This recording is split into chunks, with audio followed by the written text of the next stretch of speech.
مع مجموعة من الأخبار الرياضية، ونبدأها باللقاء المرتقب ما بين الأهلي وبيراميدز، وهو اللقاء الأول ما بين يورونيسلاف يوريشيتش ويسترو، فمن ستكون له الغلبة. الحكم الألماني دانيال شلاجر هو من سيدير مباراة الأهلي وبيراميدز، وكان قبل ذلك حكما رابعا في لقاء سابق للأهلي وبيراميدز. قائمة الأهلي لمواجهة بيراميدز: في حراسة المرمى مصطفى شوبير وحمزة علاء وحازم جمال.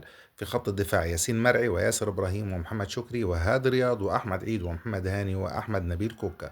خط الوسط: محمد علي بن رمضان ومحمود حسن تريزيجيه وعمر سيد معوض ومروان عطية وأشرف بن شرقي وإمام عاشور وأليو ديانج وأحمد سيد زيزو وطاهر محمد طاهر.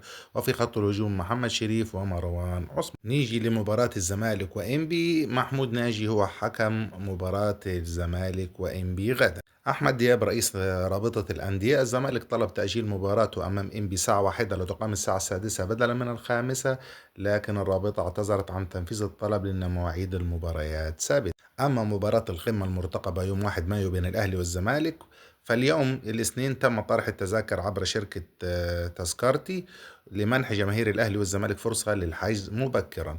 والساعة الجماهيرية حتكون 40,000 متفرج، 20,000 متفرج للنادي الأهلي و20,000 متفرج لنادي الزمالك. وتوزيع حصة الزمالك في المدرجات: 16,500 تذكرة للدرجة الثالثة، و2000 تذكرة للدرجة الثانية، و1000 تذكرة للدرجة الأولى، و500 تذكرة للمقصورة الرئيسية.